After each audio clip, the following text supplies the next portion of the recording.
को ज्येष्ठ मास के शुक्ल पक्ष की निर्जला एकादशी की ढेरों शुभकामनाएं। ईश्वर करे आपको आपकी एकादशी का संपूर्ण फल प्राप्त हो। इसी शुभकामना को ध्यान में रखते हुए आज मैं आपके लिए निर्जला एकादशी की 5 कहानियां लेकर आई हूँ।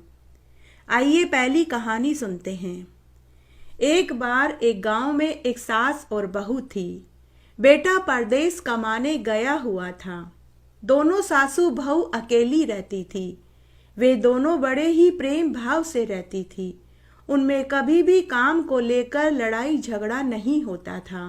दलना, खांडना, पीसना, सिलना सभी काम ऐसे मिलजुल कर करती थी मानो कोई माँ बेटी ही हो।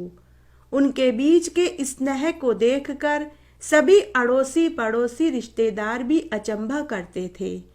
तब एक दिन सास ने बहू से पूछा कि बहू, तुमने आज भोजन क्यों नहीं खाया? तो बहू ने कहा कि सासू माँ, आज मेरा निर्जला एकादशी का उपवास है। तो सास बोली कि बहू, यह निर्जला एकादशी क्या होती है? तो बहू बोली कि सासू माँ, निर्जला एकादशी का उपवास करने से घर में धन धान्य की वृद्धि होती है, जन्मों के पाप धुल जाते हैं, पति की उम्र लंबी होती है, अटल सुहाग मिलता है, पुत्र की प्राप्ति होती है, कुंवारों के शीघ्र विवाह होते हैं, बिछड़ों का मिलन होता है और सासू माँ इस व्रत को बिना अन्न जल के किया जाता है। यह एकादशी साल की 24 एकादशी में सबसे बड़ी है। मात्र इसका व्रत करने से ही सभी एकादशी का पुण्य मिल जाता है। तो सासू बोली कि बहू, तुम इस व्रत को जरूर करो। मेरी तो उम्र हो गई है, मैं बिना अन्न जल के नहीं रह सकती। लेकिन जब तुम कहानी सुनो तो मुझे सुना देना। मैं तुम्हारी निर्जला एकादशी की कहानी जरूर सुनूंगी। इस तरह बहू ने निर्जला एकादशी का उपवास रखा। उस दिन उसने पंडित को जल से भरा हुआ घड़ा, हाथ पंखा, बूरा से भरी हुई कटोरी, आम दक्षिणा के रुपए रख कर दान में दिए। विष्णु भगवान और तुलसी माता का पूजन किया, मंगला आरती करी। निर्जला एकादशी की कहानी उसने अपनी सास को सुनाई। शाम को पुनः तुलसी जी में दिया बाती करी और तुलसी चरणामृत पिया। रात्रि में दोनों सासू बहू निर्जला एकादशी की महिमा की बातें करते करते सो गई। दूसरे दिन बहू सुबह जल्दी उठी, स्नान आदि से निवृत्त होकर मंदिर में सीधा दिया, गाय को हरा चारा डाला, व्रत का पारण किया। इस तरह समय बीतने लगा। उनके पड़ोस में एक चंदा नाम की महिला रहती थी। उसे उन दोनों सासू बहू का इस तरह प्रेम भाव से रहना अच्छा नहीं लगता था। उनका मिलजुल कर रहना उसे खटकने लगा। तब एक दिन जब बहू पनघट पर पानी भरने गई थी तो पीछे से वही पड़ोसन उनके घर आई और सास से बोली कि अरे बहन, तेरी बहू तो न मालूम क्या टोने टोटके करती है। भरी दोपहरी में पेड़ पौधों की पूजा करती है, चौराहे पर शाम को दीपक जलाती है। इस तरह पड़ोसन आग लगाकर चली गई। जैसे ही बहू पानी भर कर घर आई तो सास ने बहू को ताने देते हुए कहा कि अरे कलमुही करम जली, आज तुझे पनघट से पानी लेकर आने में इतनी देर क्यों हो गई? कहाँ काला मुंह करके आ रही है? बहू को भी बड़ा आश्चर्य हुआ कि आज सासू माँ को क्या हो गया। सास बहू से बोली कि अरे, जब से तू इस घर में आई है, मेरे घर की तो लक्ष्मी ही चली गई है। तेरे तो पग फेरे ही अशुभ हैं। तेरे आने से घर में अन्न धन की कमी हो गई है। अब सास बहू से रोज रोज झगड़ा करने लगी। अड़ोसी पड़ोसी और रिश्तेदार भी सोच में पड़ गए कि ये दोनों सासू बहू तो माँ बेटी की तरह रहती थी। इनमें तो कभी लड़ाइयाँ ही नहीं देखी। इन्हें आजकल क्या हो गया? अब रोज सास बहू को ताने देती। तब एक दिन बहू अपनी सास से बोली कि सासू माँ, अगर मेरे इस घर में आने से आपके घर की लक्ष्मी जी चली गई है तो अब मैं ही लक्ष्मी जी लेकर आऊंगी। आप मुझे बताइए कि लक्ष्मी जी मुझे कहाँ मिलेगी? तो सास बोली कि लक्ष्मी जी तो 20 समुद्र में नारायण भगवान के पांव दबाती रहती है। भगवान नारायण 20 समुद्र में शेष नाग की शैया पर विश्राम करते रहते हैं। तो बहू बोली कि सासू माँ, मैं माता लक्ष्मी जी को लेने जा रही हूँ। अब मैं घर तभी वापस आऊंगी जब मुझे लक्ष्मी जी मिल जाएगी। इस तरह बहू घर छोड़कर चली गई। चलते चलते बहू जंगल में पहुंच गई। जंगल में एक पेड़ के नीचे गाय माता बैठी हुई थी। गाय माता बहू से बोली कि बहन तू कौन है, कहाँ से आई है और आगे कहाँ जा रही है। तो बहू बोली कि गाय माता मैं तो करम जली हूँ, मेरी वजह से मेरे घर की लक्ष्मी जी चली गई है, ऐसा मेरी सासू माँ ने मुझसे कहा, तो मैं माता लक्ष्मी को लेने जा रही हूँ। तो गाय माता बोली कि बहन अगर तुझे माता लक्ष्मी मिले तो क्या तू मेरे दुख का निवारण पूछ लेगी। तो बहू बोली कि गाय माता जरूर पूछ लूंगी, मुझे कौन सा बोझा उठाना पड़ेगा। तो गाय माता बोली कि बहन मेरे बच्चे होते ही नहीं हैं, मैंने ऐसा क्या बुरा कर्म कर दिया जिसकी मुझे ये सजा मिल रही है। तो बहू ने गाय माता को आश्वासन दिया और आगे चल दी। आगे जाने पर उसे एक घोड़ी मिली। उसकी पीठ पर एक बहुत बड़ा फोड़ा हो रहा था। उसने भी बहू से पूछा, तो बहू ने घोड़ी को भी वही कहा जो गाय माता से कहा। तो घोड़ी ने कहा कि बहन अगर तुझे माता लक्ष्मी मिले तो उनसे मेरे दुख का निवारण पूछ कर आना। बहन मेरी पीठ पर बहुत बड़ा फोड़ा हो रहा है, उसके दर्द की वजह से न तो मैं कुछ खा सकती हूँ न ही चल फिर सकती हूँ। मैंने ऐसा क्या पाप कर दिया जिसकी मुझे ये सजा मिल रही है। तो बहू ने उसे भी पूरा भरोसा दिलाया। उसके बाद बहू वहां से भी आगे चल दी। आगे उसे एक बुजुर्ग व्यक्ति मिला जो कोढ़ से पीड़ित था।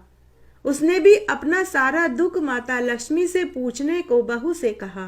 बहू ने उसे भी पूरा भरोसा दिलाया। उसके बाद बहू वहां से आगे चल दी। आगे उसे एक अपाहिज बुढ़िया माई मिली जो हाथ पैरों से लूली और लंगड़ी थी। उसने भी बहू से कहा कि बेटी अगर तुझे माता लक्ष्मी मिले तो मेरे दुख का निवारण भी पूछ कर आना। बहू ने उसे भी पूरा विश्वास दिलाया और कहा कि अम्मा जरूर पूछ लूंगी, मुझे कौन सा बोझा उठाना पड़ेगा। फिर बहू वहां से आगे चल दी। आगे बहू को रास्ते में 2 तलाइयां मिली। उनमें जल तो बहुत भरा हुआ था। एक तलाई का पानी दूसरी तलाई में समाता रहता था, लेकिन कोई भी जीव जिनावर पशु पक्षी इंसान कोई भी उन तलाइयों का पानी नहीं पीता था। उन तलाइयों का पानी बड़ा ही कड़वा और कसेला था। तब उन तलाइयों ने भी बहू से कहा कि बेटी अगर माता लक्ष्मी मिल जाए तो उनसे हमारे दुख का निवारण भी पूछ लेना। उनसे पूछना कि हमने ऐसा क्या पाप कर डाला जिसकी हमें यह सजा मिल रही है कि कोई भी हमारी तलाई का पानी नहीं पीता। तो बहू बोली कि जरूर पूछ लूंगी, मुझे कौन सा सिर पर बोझा उठाना है। इस तरह बहू सबको आश्वासन देती हुई आगे चल दी। चलते चलते वह घने वन में पहुंच गई। इस तरह उसे भूखे प्यासे 2 दिन निकल गए। आगे उसे एक पीपल का पेड़ मिला। उस पीपल के पेड़ के नीचे एक साधु बैठा हुआ था। उस साधु ने बहू से पूछा कि बेटी तुम कौन हो, कहाँ से आई हो और आगे घने वन में कहाँ जा रही हो। तो बहू ने साधु को भी पूरी सच्चाई बताई। तो साधु बोला बेटी आगे तो घना जंगल है, तुझे जंगली जीव जिनावर खा जाएंगे। तो बहू बोली कि हे साधु महाराज, मेरी सास ने कहा था कि घने जंगल के बाद ही समुंदर आएगा, वहीं पर नारायण भगवान शेषनाग की शैया पर लेटे होंगे और माता लक्ष्मी उनके पांव दबा रही होगी। इस तरह बहू भूखी प्यासी घने जंगल में आगे चल दी। तभी वह एक बड़े पत्थर से टकराकर गिर पड़ी और बेहोश हो गई। ऊपर बैकुंठ में बैठी माता लक्ष्मी यह सब कुछ देख रही थी। माता लक्ष्मी नारायण भगवान से बोली कि हे प्रभु, आपकी एक भक्त है, वह हमसे मिलने के कारण उसने घर बार छोड़ दिया है, घने वन में पहुंच गई है। अब आपको ही उसका दुख दर्द दूर करना पड़ेगा। तो भगवान नारायण बोले कि हे प्रिय, इसके जैसे तो मेरे करोड़ों भक्त हैं, मैं किस किस के दुखों का निवारण करता रहूंगा। तो माता लक्ष्मी बोली कि हे प्रभु, इसने निर्जला एकादशी का उपवास बिना अन्न जल के किया था, इसने हमारे ऊपर भरोसा करके ही घर बार छोड़ा है, अतः हमें इसका भरोसा नहीं तोड़ना चाहिए।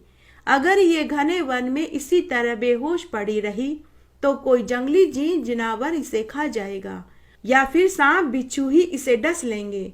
अतः अगर आज हमने हमारे भक्त के सत्य का मान नहीं रखा तो कलयुग में हमें कौन पूजेगा। तो भगवान नारायण को माता लक्ष्मी की बात माननी ही पड़ी। माता लक्ष्मी व नारायण भगवान ने एक वृद्ध स्त्री पुरुष का वेश धरा और वहीं पहुंच गए जहां बहू बेहोश पड़ी थी। भगवान ने बहू के ऊपर अमृत के छींटे दिए तो बहू को होश आ गया। भगवान रूप में वृद्ध ने पूछा कि बेटी, तुम घने वन में क्या कर रही हो? तुम्हें कोई जंगली जीव जिनावर खा जाएगा, तुम वापस घर चली जाओ। तो बहू ने कहा कि माँ बाबा, मैं माता लक्ष्मी को लेकर ही घर जाऊंगी। फिर उसने भगवान को भी पूरी बात बताई। तब भगवान बहू से बोले कि बेटी, क्या भगवान ढूंढने से मिलते हैं? तुम कैसे पहचानोगी कि भगवान कहाँ और कैसे होते हैं?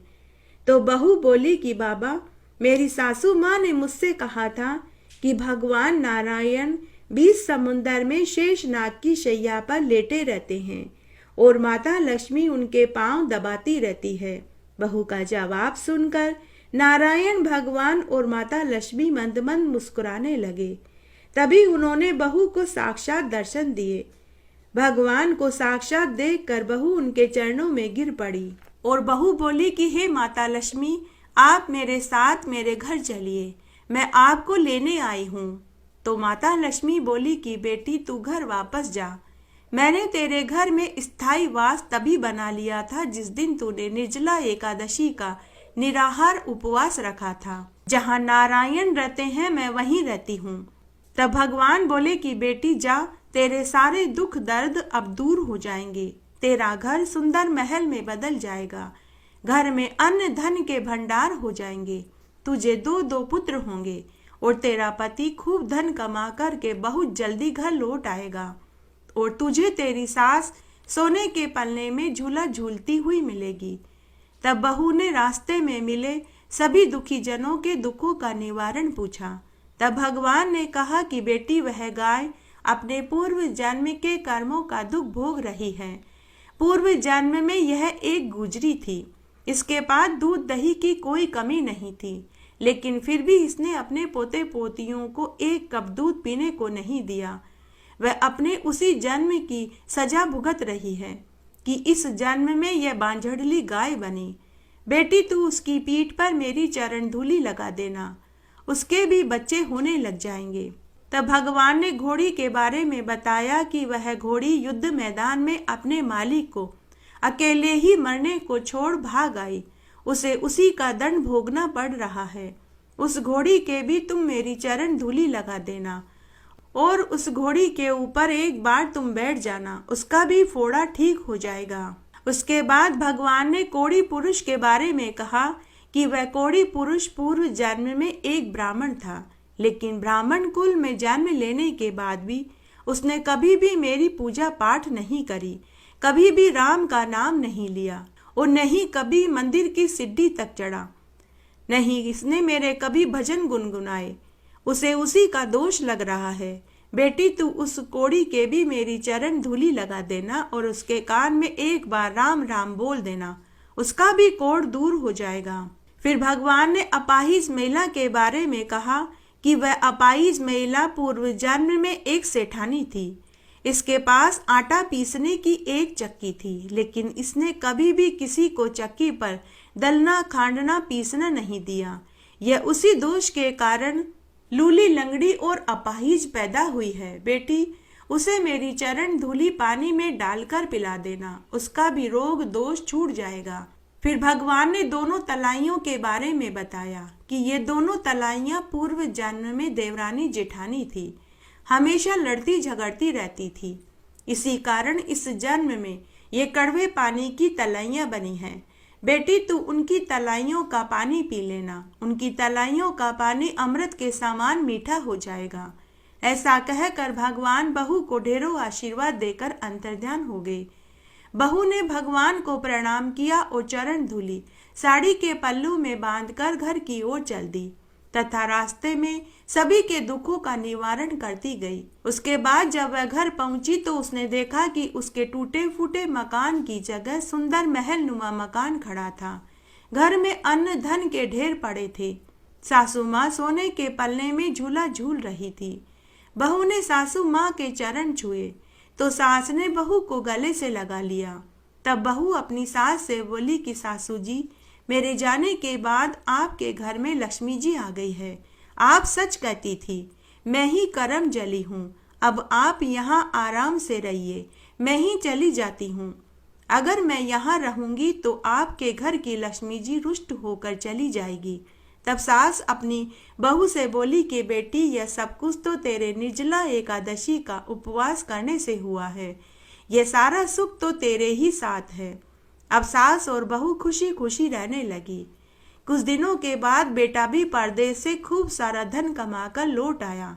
घर के ठाट बाट देख कर बेटा अपनी माँ और पत्नी से बोला कि यह सब कुछ कहाँ से आया? कहीं तुम दोनों सासू बहू कोई गलत काम तो नहीं करने लग गई? तब माँ बोली कि बेटा, यह सब कुछ तो तेरी पत्नी के द्वारा निर्जला एकादशी का उपवास करने के पुण्य से मिला है। हमारे ऊपर तो माता लक्ष्मी टूटी है। तो बेटा बोला कि माँ, अगर ऐसा है तो अब मैं भी हर महीने की दोनों पक्ष की एकादशी का उपवास करूंगा। अब बहू और बेटा जोड़े से एकादशी का उपवास करने लगे। साल भर बाद बहू को 2 जुड़वा पुत्र पैदा हुए। हे एकादशी माता, जैसे आपने बहू को निर्जला एकादशी के व्रत का फल दिया, वैसे सबको देना। जय हो श्री लक्ष्मी नारायण भगवान की जय। आइए अब हम एकादशी की दूसरी कहानी सुनते हैं। एक बार एक गांव में एक बुढ़िया माई अपने बेटा बहू के साथ रहती थी। बुढ़िया माई हर एकादशी का उपवास रखती थी। तब एक बार जब निर्जला एकादशी का दिन आया तो बुढ़िया माई ने अपने बेटा बहू से कहा कि मैं निर्जला एकादशी का उपवास रखूंगी। तो बेटा बहू अपनी माँ से बोले कि माँ, आपने हर एकादशी का उपवास रखा, पूरी उम्र आपको उपवास रखते हो गया। आपने एकादशी के व्रत का उद्यापन भी कर दिया, परंतु हमें क्या मिला? तो बुढ़िया माई बोली कि बेटा, भगवान ने हमें आज तक कोई दुख नहीं दिया। रोज हम अच्छा खाते हैं, अच्छा पहनते हैं। मेरे 2 सुंदर पोते हैं। सब अच्छा ही तो है, और हमें क्या चाहिए? तब बेटा बोला, माँ क्या अच्छा है? ना तो मुझे कोई अच्छी नौकरी मिली, ना मैं तेरे पोतों को 1 कप दूध पिला पाया, ना ही तेरी बहू के पास 2 जोड़ी साड़ी के अलावा तीसरी कोई साड़ी है, और ना ही मैंने तेरा कोई अच्छे डॉक्टर से इलाज करा पाया। जब से पैदा हुआ हूँ तब से हम टूटे फूटे 2 कमरों के मकान में रह रहे हैं। आज तक मैं मकान की मरम्मत तक नहीं करा पाया। और हमारे पड़ोसियों को तो देखो, उन्होंने 2-2, 3-3 मंजिला मकान बनवा लिए हैं। और हाँ माँ, तुम्हारी ही सहेली हमारी पड़ोसन शकुंतला ताई को देखो, उन्होंने कितनी तरक्की उन्नति कर ली है। नौकर चाकर, हाथी घोड़े, हवेली नुमा मकान बना लिया है। और मैंने तो उनको कभी कोई व्रत उपवास करते हुए भी नहीं देखा। आप तो हर महीने की दोनों एकादशी का उपवास रखती हो, हमेशा कीर्तन में जाती हो और दान पुण्य करती हो, लेकिन हमें क्या फल मिला? उस दिन बुढ़िया माई अपने बेटा बहू की बात सुनकर दुखी हो गई। उस दिन उसका निर्जला एकादशी का उपवास था। जब बेटा काम पर चला गया, बहू चौके में व्यस्त हो गई, पोते स्कूल चले गए, तो बुढ़िया माई भगवान से मिलने का इरादा करके चुपचाप घर से निकल गई। चलते चलते बुढ़िया माई गांव के बाहर जंगल में पहुंच गई। जंगल में बुढ़िया माई को एक गाय दिखाई दी। उसके बच्चा होने वाला था। वह प्रसव से तड़प रही थी। कोई भी गाय के पास नहीं था। गाय बुढ़िया माई से बोली कि अरे बुढ़िया माई, तू इस घने जंगल में कहाँ जा रही है? बुढ़िया माई ने कहा कि गाय माता, मेरे बेटा बहू ने आज मुझे ताने दिए। उन्होंने कहा कि मैंने हर एकादशी के उपवास करे, व्रत करे, दान पुण्य करे, लेकिन फिर भी हमें भगवान ने एकादशी के व्रत का फल नहीं दिया। इसीलिए मैं भगवान से मिलकर पूछूंगी कि मुझे एकादशी के व्रत का फल कब मिलेगा।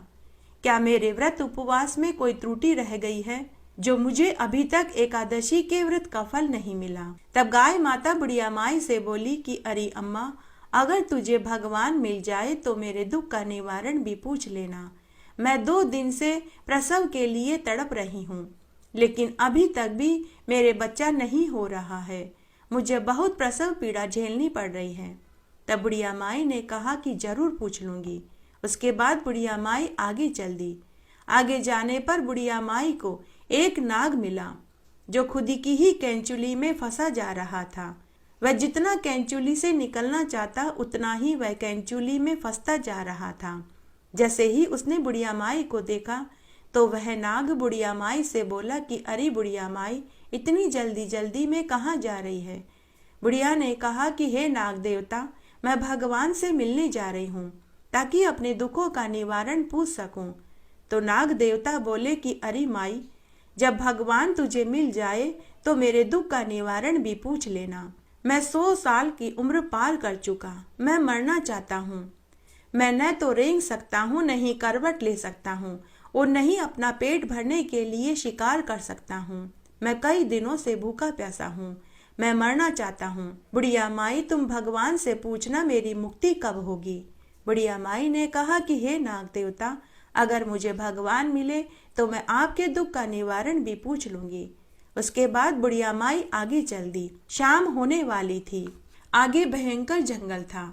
तभी भगवान विष्णु ने एक बूढ़े ब्राह्मण का वेश बनाया और एक पीपल के पेड़ के नीचे चबूतरे पर जाकर बैठ गए। तभी बुढ़िया माई उधर से गुजरी। ब्राह्मण वेश में भगवान बोले कि अरे बुढ़िया माई, कहाँ से आ रही है और आगे कहाँ जा रही है। आगे तो भयानक जंगल है, आगे खूंखार जानवर मिलेंगे, वे तुझे खा जाएंगे। तब बुढ़िया माई बोली कि हे ब्राह्मण देवता, आज तो मैं भगवान से मिलकर ही घर जाऊंगी। भगवान से मैं अपने दुखों का निवारण पूछूंगी।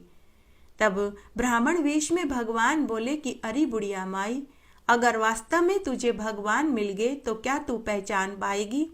तो बुढ़िया माई बोली कि जरूर पहचान लूंगी। मेरे मधुसूदन भगवान, गले में वैजयंती माला, शंख चक्र गदाधारी पीतांबर पहने हुए, केसरिया वस्त्र ओढ़े हुए, शेषनाग की शैया पर विराजमान रहते हैं। ऐसे हैं मेरे जगत के पालनहार। तब ब्राह्मण बोला कि बुढ़िया माई, मैं ही भगवान हूँ, मांग तुझे क्या चाहिए। तो बुढ़िया माई बोली कि हे ब्राह्मण देवता, अगर आप ही भगवान हैं तो पहले आप मुझे साक्षात दर्शन दीजिए। क्या मेरी पूजा पाठ, भक्ति, उपवास और व्रत में कोई त्रुटि रह गई है, जो आप मुझे दर्शन नहीं दे रहे हैं। तभी बूढ़े ब्राह्मण वेश में भगवान ने साक्षात दर्शन दिए। बुढ़िया माई भगवान को साक्षात सामने देखकर भगवान के चरणों में गिर पड़ी और बोली कि हे ईश्वर, अब मुझे कुछ नहीं चाहिए, मुझे आपके दर्शन हो गए, मेरा तो जन्म सफल हो गया, मुझे मेरे एकादशी के व्रत का फल मिल गया। अब चाहे तो बेटा बहू मुझे ताने दे तो मैं हंस कर ही सह लूंगी। तब भगवान बोले कि बुढ़िया माई, तू वापस घर जा, तेरा घर अन्न धन के भंडार से भर जाएगा, तेरे बेटे को अच्छी नौकरी मिल जाएगी, तेरा घर सुंदर महल में बदल जाएगा। तब बुढ़िया माई ने रास्ते में मिले नाग और गाय माता के दुखों का निवारण पूछा। तब भगवान बोले कि बुढ़िया माई, तुम नाग की पीठ सहला देना, वह कैंचुली से आजाद हो जाएगा, उसको मुक्ति मिल जाएगी। और गाय के पेट पर मेरी चरण धूलि लगा देना और थोड़ी देर उसका पेट सहला देना, उसका भी प्रसव सफलता से हो जाएगा। तब भगवान ने बुढ़िया माई को ढेरों आशीर्वाद दिए और अंतर्ध्यान हो गई। बुढ़िया माई भगवान को प्रणाम कर चरण धूलि अपनी लुगड़ी के पल्लू में बांधकर वापस अपने घर की ओर चल दी। चलते चलते सबसे पहले नाग देवता मिले। नाग देवता बुढ़िया माई को देखते ही पूछने लगे कि बुढ़िया माई, क्या तुझे भगवान मिले, क्या तूने मेरे दुख का निवारण पूछा। तो बुढ़िया माई बोली, हाँ नाग देवता, मुझे भगवान के दर्शन हुए, मैंने तुम्हारे दुख का निवारण भी पूछ लिया। ऐसा कहकर बुढ़िया माई नाग की पीठ सहलाने लगी। सहलाते सहलाते ही नाग कैंचुली से आजाद हो गया। बुढ़िया माई जैसे ही जाने लगी तो नाग ने बुढ़िया माई को खुद की नागमणि देते हुए कहा कि बुढ़िया माई, तू यह नागमणि ले जा। बुढ़िया माई बोली कि मैं इस नागमणि को लेकर क्या करूंगी।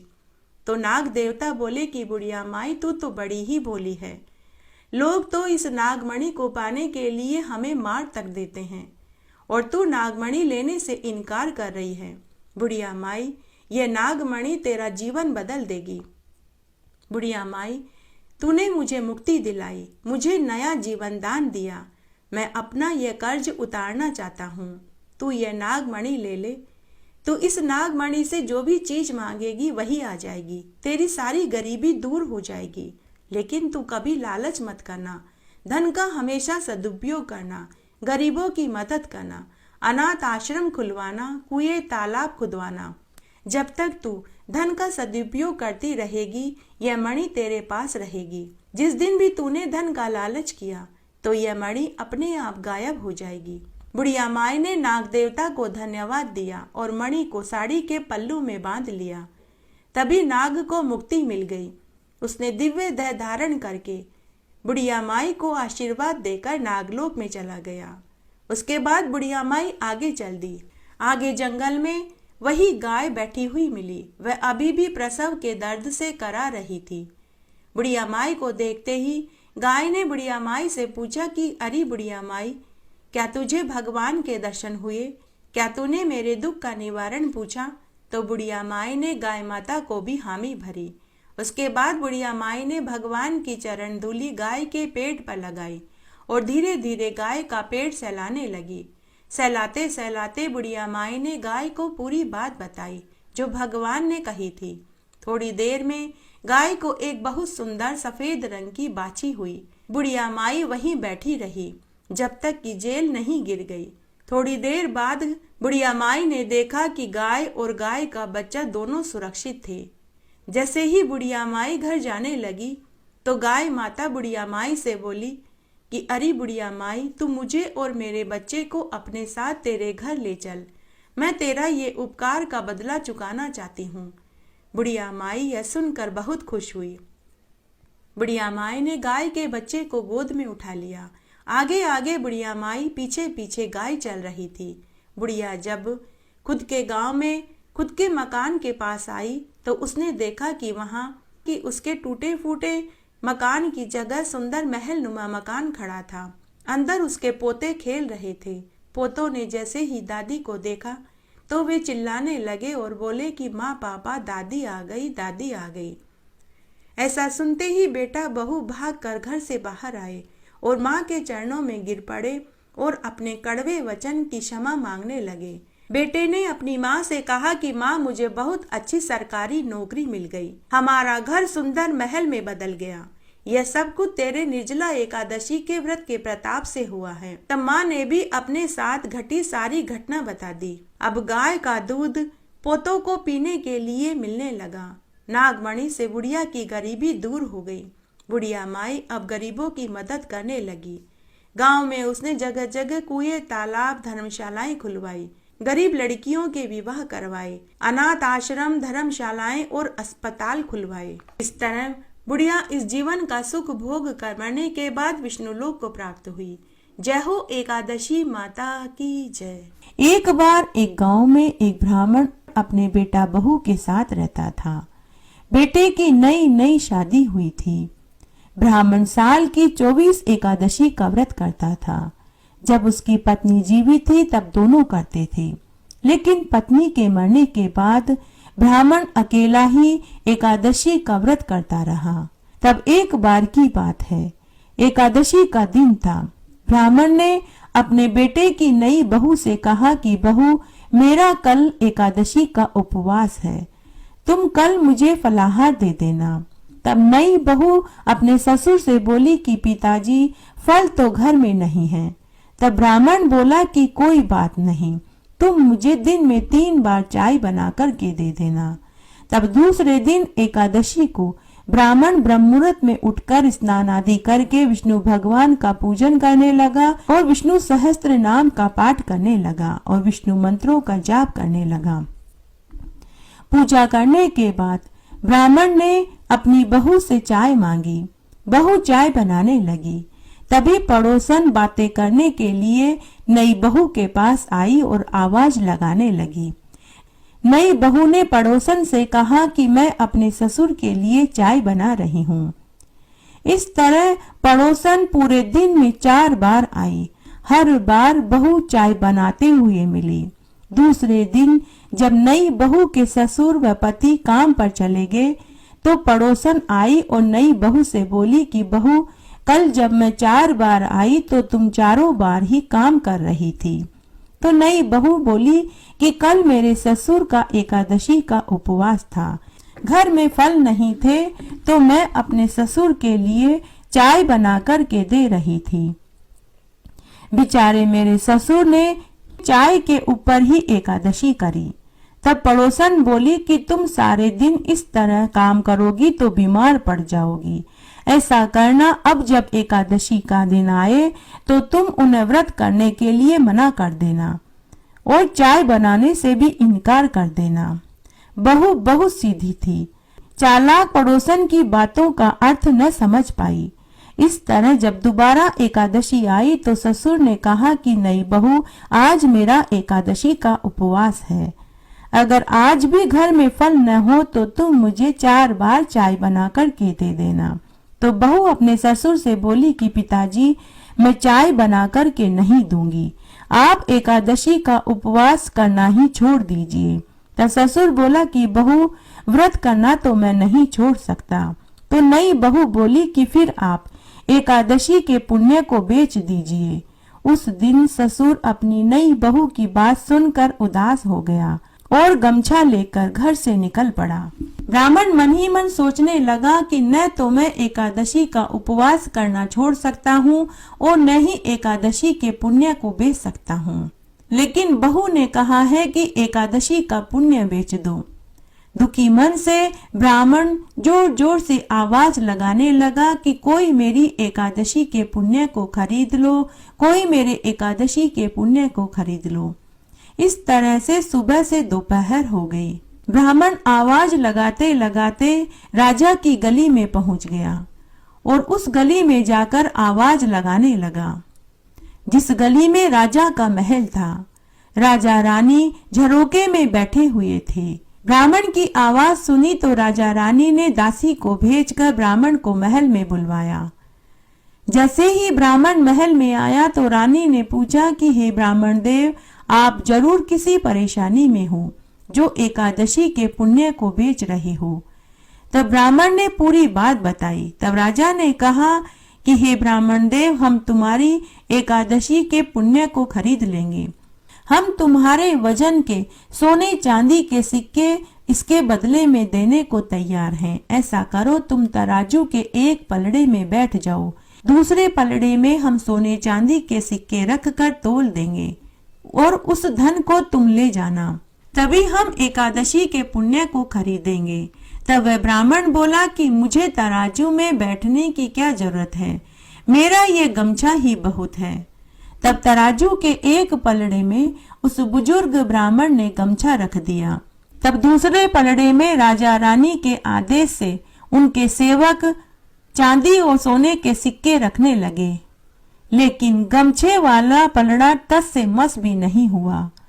राजा ने अपनी पूरी दौलत पलड़े में रख दी, लेकिन गमछे वाला पलड़ा हिला तक नहीं। तब यह खबर पूरी नगरी में आग की तरह फैल गई। सभी दरबारी, मंत्री, पूरे गांव वाले यह दृश्य देखने के लिए राजा के महल में उमड़ पड़े। जब उस ब्राह्मण की बेटे की बहू को पता चला तो वह भी महल में पहुंची। महल में पहुंचकर जब उसने यह दृश्य देखा तो उसका माथा ठनका। उसने झट से अपने ससुर का गमछा पलड़े में से उठा लिया और अपने ससुर से माफी मांगने लगी और वह बोली कि पिताजी, मुझे माफ कर दीजिए, मैं पड़ोसन की सिखाई सीख में आ गई। भला एकादशी की भी कोई कीमत होती है। जब ब्राह्मण के बेटे की बहू की बात राजा रानी ने सुनी तो राजा रानी ने भी ब्राह्मण से माफी मांगी, साथ ही ग्यारस माता से भी माफी मांगी। उसके बाद राजा रानी ने ब्राह्मण को बहुत सा धन देकर विदा कर दिया। उसके बाद राजा रानी ने पूरी नगरी में ये ढिंडोरा पिटवा दिया कि सभी को एकादशी का उपवास रखना चाहिए। इससे घर में धन धान्य की वृद्धि होती है और विष्णु भगवान और माता लक्ष्मी का आशीर्वाद मिलता है। आइए अब हम एकादशी की कहानी सुनते हैं। एक बार एक माँ बेटे थे। दोनों सभी एकादशी का व्रत करते थे, लेकिन उन्हें एकादशी का फल नहीं मिला। तब एक दिन बेटे ने अपनी माँ से कहा कि माँ, आप तो कहती थी कि एकादशी का व्रत करने से भगवान विष्णु मन चाही इच्छा पूरी करते हैं, लेकिन माँ, हमने तो सभी 26 एकादशी का व्रत किया और उद्यापन भी कर दिया, लेकिन हमें अभी तक फल क्यों नहीं मिला।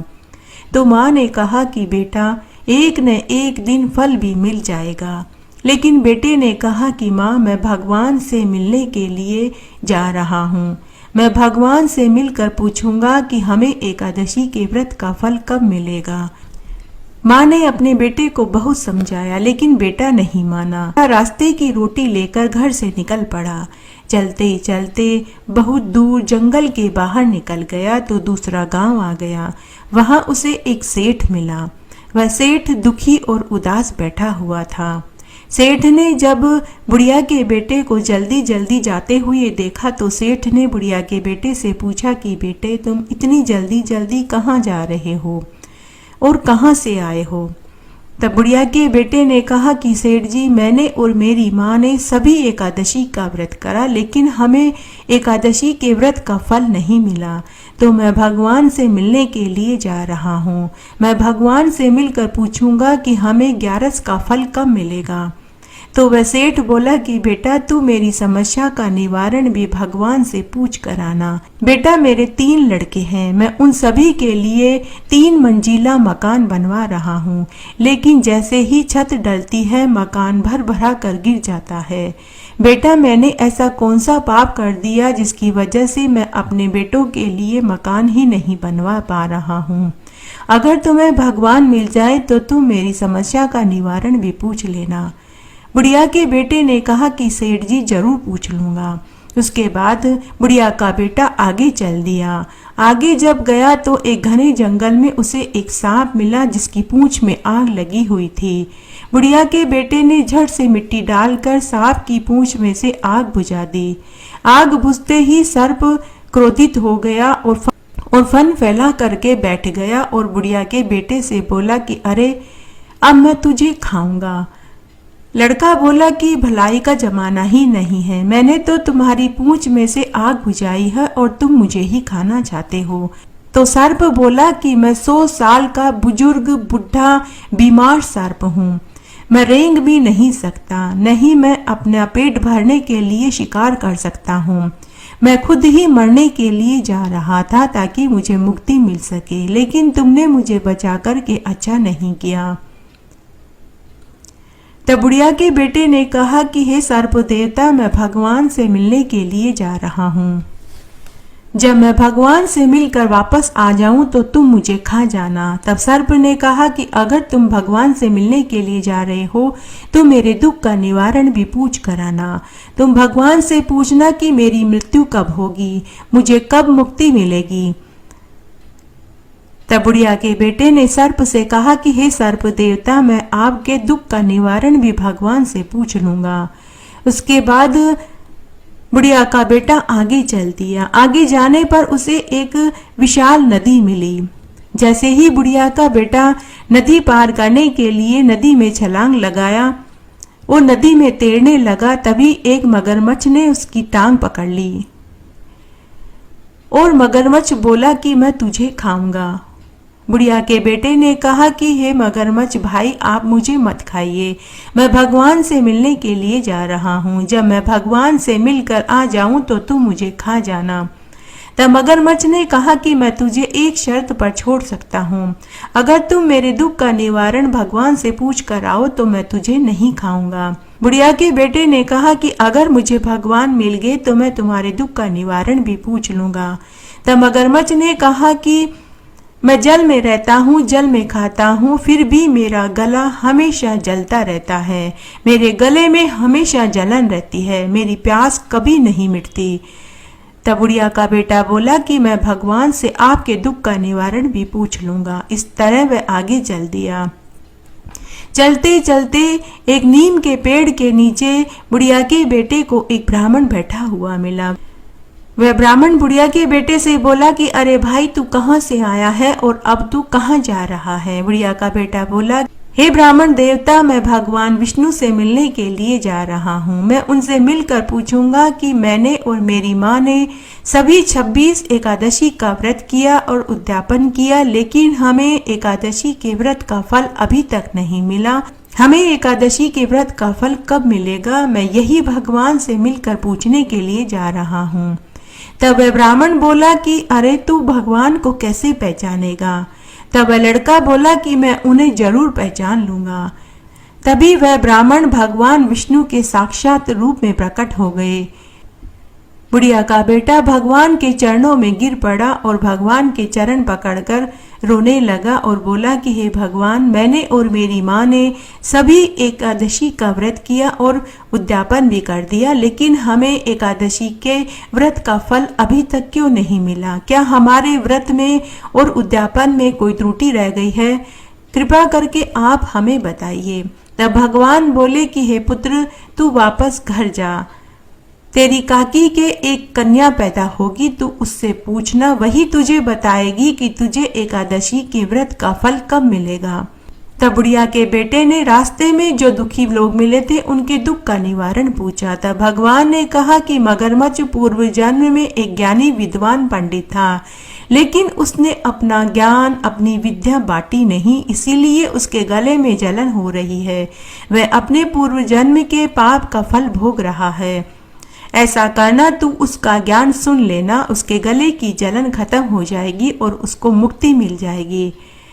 फिर भगवान ने सांप के दुख का निवारण बताया कि सांप पिछले जन्म में एक राजा था। उसके पास 4 घड़े सोने की अशर्फियां थी, लेकिन उसने वो खजाना न तो किसी को दान किया, न ही उसे किसी पुण्य काम में लगाया। इसीलिए उस सर्प का पेट उन 4 घड़ों के खजानों पर घिसटता रहता है। ऐसा करना, तू उससे कहना वो अपना खजाना गरीबों में दान कर दे। उसी क्षण उसकी मृत्यु हो जाएगी और उसको मुक्ति मिल जाएगी। भगवान ने सेठ के दुख का निवारण बताया कि यह सेठ भी अपने पाप कर्म का दोष भोग रहा है। इस सेठ का एक छोटा भाई है और उसके एक जवान लड़की है और सेठ के 3 लड़के हैं। सेठ के पास धन दौलत की कोई कमी नहीं है, जबकि उसके छोटे भाई के पास लड़की का ब्याह करने के लिए पैसे नहीं हैं। जब छोटे भाई की लड़की उस हवेली को देखती है तो खूब सिसक सिसक कर रोती है कि मेरे बाप के पास पैसा नहीं है। अगर मेरे बाप के पास पैसा होता तो वे मेरा ब्याह करा देते। इसीलिए उस सेठ की हवेली पर जब भी छत गिरती है तो वह भरभरा कर गिर जाती है। अगर वह सेठ अपने भाई की लड़की का विवाह धूमधाम से करा दे तो उसकी हवेली पूरी चुन जाएगी और वह फिर कभी नहीं गिरेगी। इस तरह बुढ़िया के बेटे ने सभी के दुखों का निवारण पूछा। फिर बुढ़िया के बेटे ने भगवान को प्रणाम किया और वापस घर की ओर चल दिया। उधर भगवान भी अंतर्ध्यान हो गए। सबसे पहले बुढ़िया के बेटे को मगरमच्छ मिला। मगरमच्छ ने जैसे ही बुढ़िया के बेटे को देखा तो वह बोला कि अरे भाई, क्या तुझे भगवान मिले? क्या तूने मेरे दुख का निवारण पूछा? तब बुढ़िया के बेटे ने कहा कि आप अपने पिछले जन्म के कर्मों का फल भोग रहे हैं। आप पिछले जन्म में एक बहुत बड़े ज्ञानी पंडित थे, लेकिन आपने अपना ज्ञान किसी को नहीं बांटा, इसीलिए आपके गले में जलन हो रही है। अगर आप अपना ज्ञान, अपनी विद्या किसी को सुना दें तो आपके गले की जलन उसी समय मिट जाएगी। तब मगरमच्छ बोला कि अरे भाई, मुझे देखकर तो सब डर जाते हैं, कोई मेरे पास आता ही नहीं है, मैं किसे अपना ज्ञान बांटूं? ऐसा कर, तू ही मेरे ज्ञान को सुन ले। तब मगरमच्छ ने अपना पूरा ज्ञान बुढ़िया के बेटे को सुना दिया। उसी समय मगरमच्छ के गले में ठंडक आ गई और जलन मिट गई और मगरमच्छ वापस नदी में चला गया। इस तरह बुढ़िया का बेटा आगे चल दिया। आगे उसे सांप मिला। सांप ने भी बुढ़िया के बेटे को देखते ही पूछा कि तुझे भगवान मिले? क्या तूने मेरे दुख का निवारण पूछा?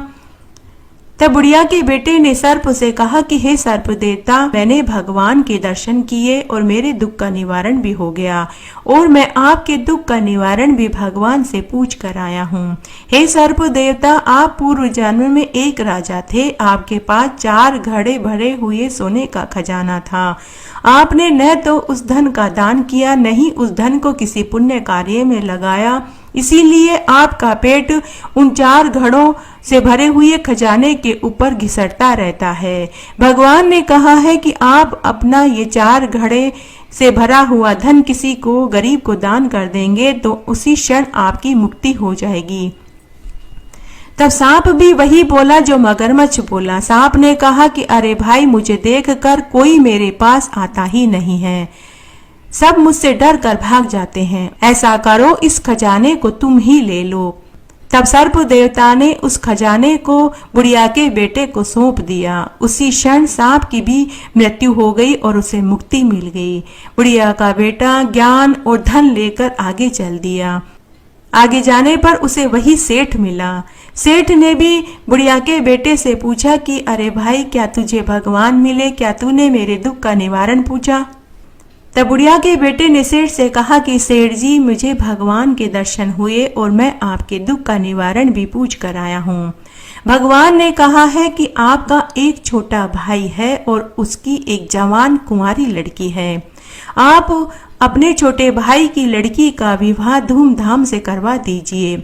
जिस दिन आपने अपने छोटे भाई की लड़की का विवाह धूमधाम से करवा देंगे, उसी क्षण आपका महल भी चुन जाएगा और इसकी छत फिर कभी नहीं गिरेगी। सेठ बोला कि अरे भाई, अब मैं अपने भाई की लड़की के लिए लड़का कहाँ ढूंढने जाऊं? ऐसा करो, तुम ही मेरे भाई की लड़की से शादी कर लो। फिर सेठ ने खूब दान दहेज देकर अपनी भतीजी की शादी बुढ़िया के बेटे से करा दी और उसे खूब सारा दान दहेज भी दिया। बुढ़िया का बेटा ज्ञान, धन, दौलत, गड़ा खजाना और पत्नी को लेकर अपने घर की ओर चल दिया। जब वह पनघट पर पहुंचा तो गांव की औरतें उसे आता हुआ देखकर भागी भागी बुढ़िया के पास गई और बोली कि अरे ताई, तेरा बेटा दुल्हन और खूब दान दहेज लाव लश्कर के साथ आ रहा है। बुढ़िया ने कहा कि अरे क्यों जले पर नमक छिड़कती हो? मेरे बेटे को गए तो कई दिन हो गए हैं, न मालूम वह कहाँ होगा।